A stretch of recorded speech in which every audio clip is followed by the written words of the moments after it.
and welcome to the table. I'm your host, Teen Wolf, and today we are revisiting Lost Caverns of Ixalan for a draft guide. I said last time I hope the set continues to be awesome, and it did. And today we're going to talk about how to play it, what the best uncommons are from each color, what the archetypes are, and some must-play uncommons because if you don't play them, you're going to be outclassed really fast by your opponents because this is a fast and fun set. Don't follow that aside, hit that subscribe button, hit that like button, it's completely free, you won't regret it. Don't follow that aside, let's get into the commons, the best commons from each color. Starting off with white, we have Cosmian Blast, a 2-mana instant that deals 4 damage to a attacking or blocking creature. It's like an Agandra Lucia the Empire, but at a cheaper price, or at a more expensive price, but a cheaper rarity. Rare versus uncommon.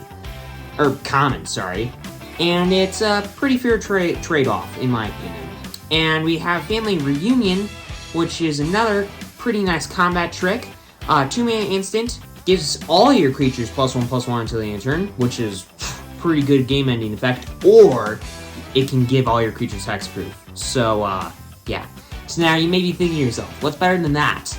A 3-mana Glorifier of Suffering. Yeah, that's a fun name. And it's a vampire soldier that when it enters, 3/2, you can sack an artifact or creature, which there is lots of those cards in this set to do because lots of token generating stuff, artifacts and creatures and all. And if you do, you put a +1/+1 counter on 2 creatures. Other creatures, I'm pretty sure. Maybe on it, which would be pretty good, 3-mana 4/3, or just +1/+1 counter on 2 other things. Either way, it's a pretty busted effect, and a pretty good effect for 3 mana. Is it better than Family Reunion? Leave a comment down below and tell me your thoughts.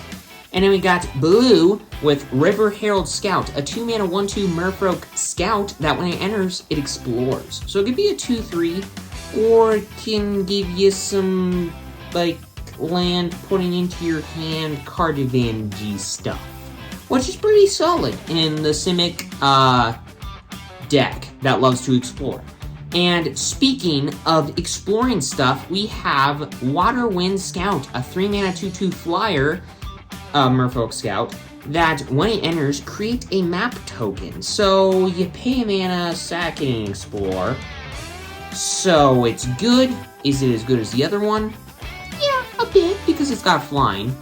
And pretty solid card in my opinion. But this card is awesome. Relic's Roar, a 1-mana instant that says, hey, any artifact or creature, token or anything, like the map token for example, becomes a 4/3 in addition to its other types. So you can just send a, out of nowhere blocker at your opponent, kill a thing, or you can, make this big attack to finish the game. It's a really good combat trick, and this is not the last one that we're gonna see. Because in black, we have Deadweight. It's not really a combat trick, but it's a sort of removal spell. It's a 1-mana enchantment that gives a creature -2/2, which, believe it or not, there is a lot of 2 toughness creatures in this set. And for 1 mana, it's a pretty solid card. Or shrinking down a creature. Either way, pretty solid effect. And an even better effect is Fanatical Offering. A card from D&D, I can't remember the name of it. Deadly Dispute, there it is. It's a really good card. For 2 mana and instant speed, you can sack an artifact or creature, draw 2 cards, and create a treasure token. This card does all of those things, except it makes a map token. Which, is it better?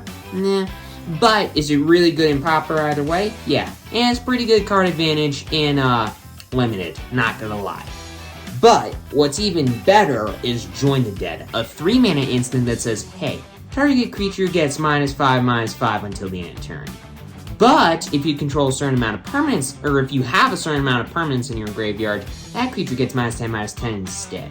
I can't remember if it's 4 or more than that, but still, it's 4 or more, which it's kind of hard to do, but late in the game, if you really need to get rid of something big, it gets rid of most every single card in the set, except for Galta. But even if it gives a creature -5/-5, that gets rid of most of the cards in the set for 3 mana. Now, sure, is it, basically a, murder? Yeah, but it's fun, it's stylish. And it gets around indestructible. There is that too. And next up, we got red with Ancestor's Aid, a 2-mana instant that says, hey, target creature gets +2/+0 until the end of turn, first strike, which is a fun bonus, and a treasure token. So in a way, it's 1 mana for a better, like, very common pre-release card that, like, 1 mana gives a creature +1/+0. Usually you get to Scry. This card doesn't have that, but still, 1 extra power. It can matter. It's a pretty good combat trick, in my opinion. Is it the best combat trick in the set? No. We're gonna see more of those. But first, we got Plundering Pirate, a 3-mana 3/2 orc pirate that says, hey, when this enters, create a treasure token. So kind of like the last card, it's a 2-mana 3/2, and it can help you ramp into more stuff. It's a good card. It's a good body. It can ramp you into stuff, and it's in red. So it can ramp you into dinosaurs, or it can ramp you into Discover BS, which we'll talk about that later on. But the best card in the set, because of all the artifacts in the set, and because of all the creatures that this card can kill very easily, Abrade, a 2-mana instant, deals 3 to a creature, or destroys an artifact. Why is this so good? Because a lot of the set is artifacts, a lot of the set makes artifacts, like map tokens, and dealing 3 to a creature is also a pretty fun bonus, because most of the creatures in the set have 3 toughness, and we've already talked, all the creatures that are on this list have less than 3 toughness, so this card can kill all those cards. So, pretty solid card for 2 mana.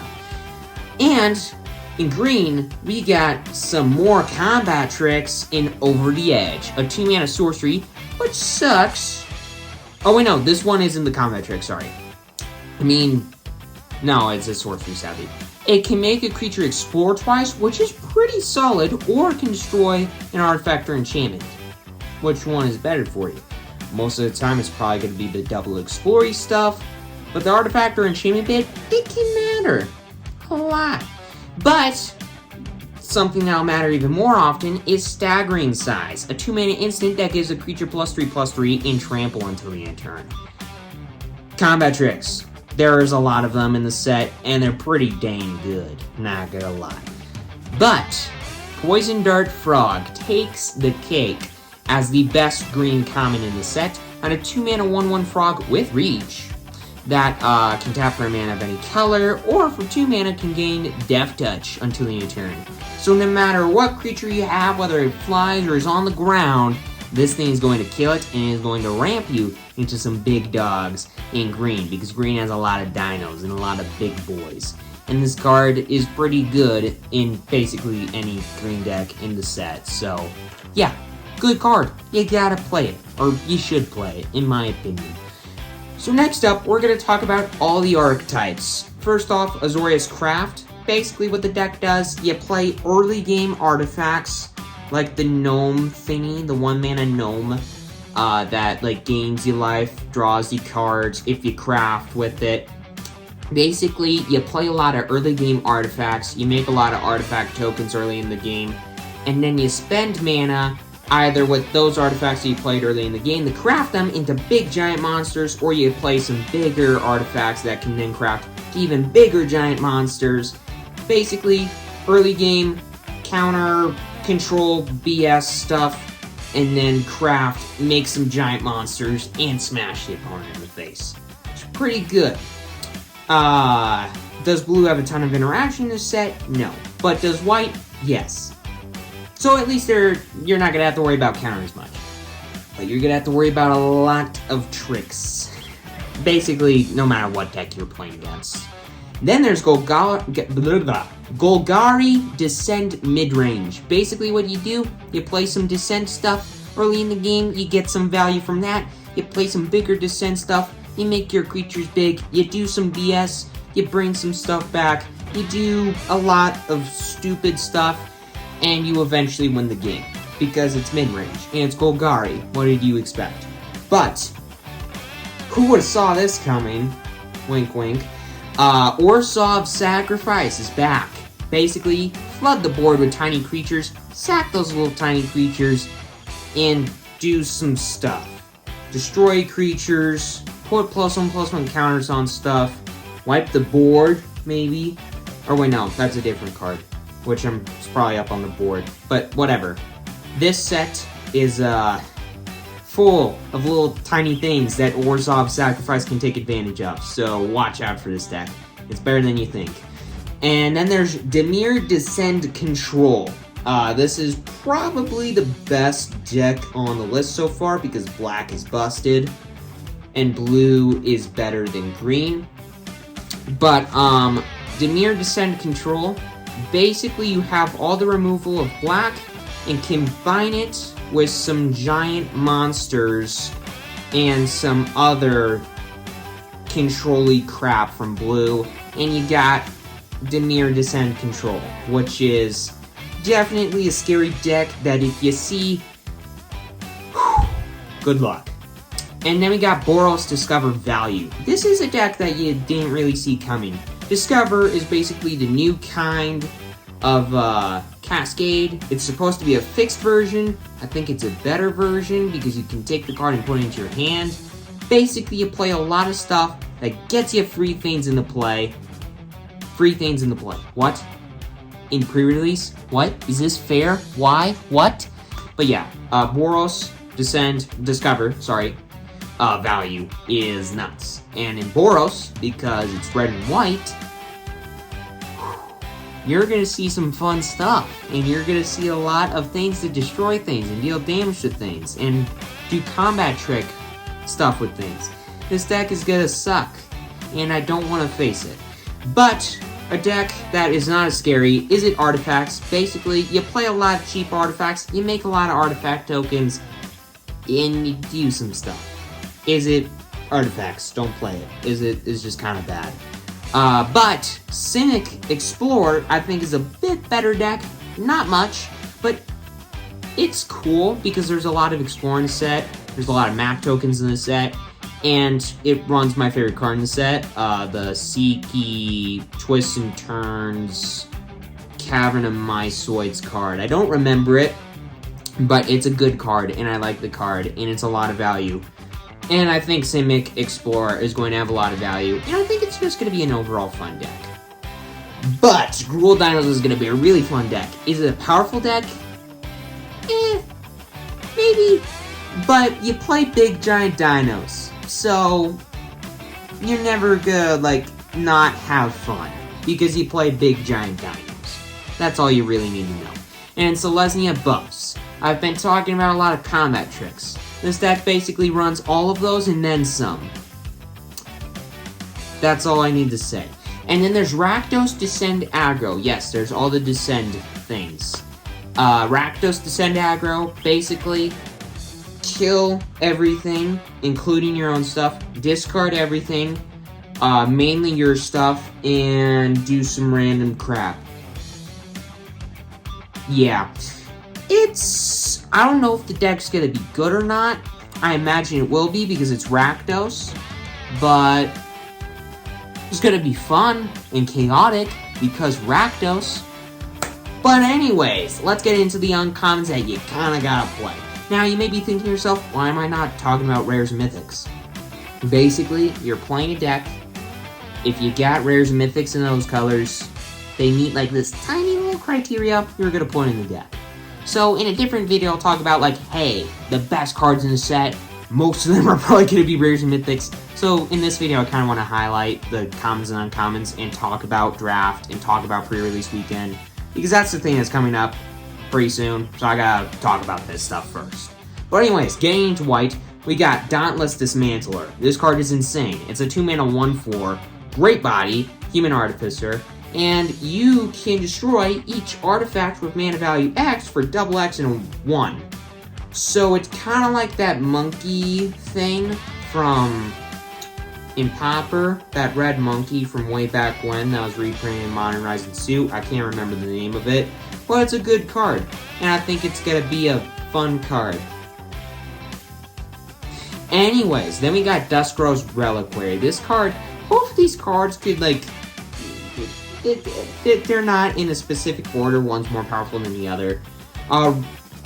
Duskrow's Reliquary is a 1-mana artifact with 4/2 that says, hey, sack an artifact or creature, because that's hard to do in this set. and exile any creature or artifact you want to. Until this leaves. For 1 mana. Glass Casket, I think, is the card that was in last set. For 2 mana with no downsides. And this card has, like, a teeny tiny downside. But it has Ward 2. So it's going to be harder to get rid of. And it's 1 mana. Like, what? You just top deck this, and you play, like, a big thing, and you just have 1 mana line around, and you're like... It's just... This card's mean. This card is mean. It's not as bad as a Tali in pre-release, but still, it's mean. And then there's blue crap. Spyglass Siren. It's a 1 mana 1/1 flying Siren Pirate that makes a map token. It can be a 1 mana doo-doo that can surveil you 1. What? This card's just... I can see this card in pre-release weekend just killing me because it's just so annoying. Like, I see it 90% of the time being a 2/2 flyer for 1 mana, and I'm gonna hate it, and it's gonna surveil my opponent 1, and I'm gonna be like, why? Why does this card exist? Why was this card made? Power creep! But to be fair, I said I wanted a powerful set, and this is what I get. And I said that in the last video, or I edited it in, but still.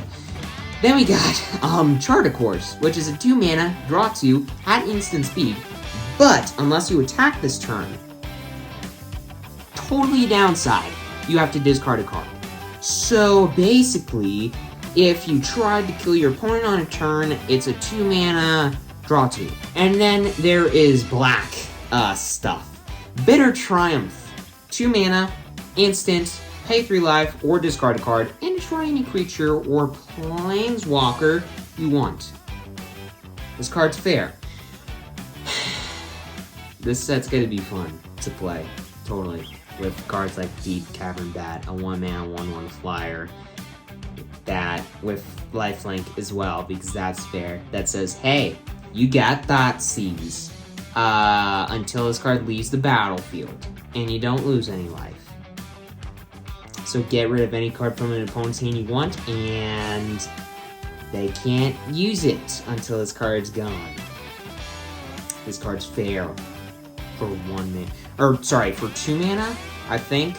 If it's for 1 mana, I swear. I'm pretty sure it's 2 mana, actually. But in red, we have Geological Appraiser. You want to talk about some power creep. It's a 4 mana 3/2 that says, hey, if you cast it, discover 3. Now, the reason it says that is, like, if you discover into this, you can't, like, just discover into another thing and, like, create a kind of loop, because that'd be really busted. But still, it's a 4 mana 3/2 that if you play it from your hand and don't discover it onto the board, you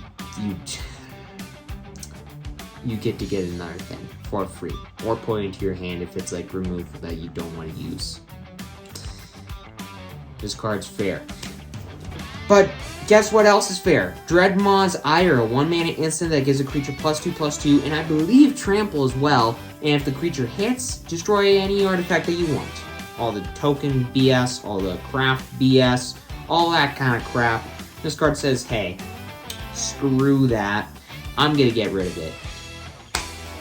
Gotta love red and artifact removal. And then there's green, which has Thrashing Brontodon, a 3 mana 3/4 dinosaur. Gotta love that. And for 1 mana, destroy any artifact or enchantment you want. It was good in the original Ixalan sets, and it's even better here. And it's a 3 mana 3/4, which back then that was busted. Nowadays it's like, this card's good. But like, yeah, this card's fair. Green is gonna love this card. You gotta play this card in green. And then there's Cenote Scout, a 1 mana 1/1 merfolk scout that says, hey, when this enters, it explores. Green doesn't have a lot of great uncommons. I could do twists and turns, but that's only really good in the Simic Explore deck. So I put in this card because it could be a 1 mana 2/2. Like a Savannah Lions, but with 1 extra toughness. Is this card good? Yeah. I don't know. There weren't many green uncommons that I really liked. If there are some, leave a comment down below and tell me if you think that there are more that I just couldn't find. And with all that aside, thanks for watching, everybody. Get ready for some Lost Caverns of Ixalan pre-release weekend stuff. Because it's going to be fun. It's going to be a blast. There's going to be so much stuff going on. And with all that aside, see you next time, everybody. Enjoy your pre-release weekends with Lost Caverns of Ixalan.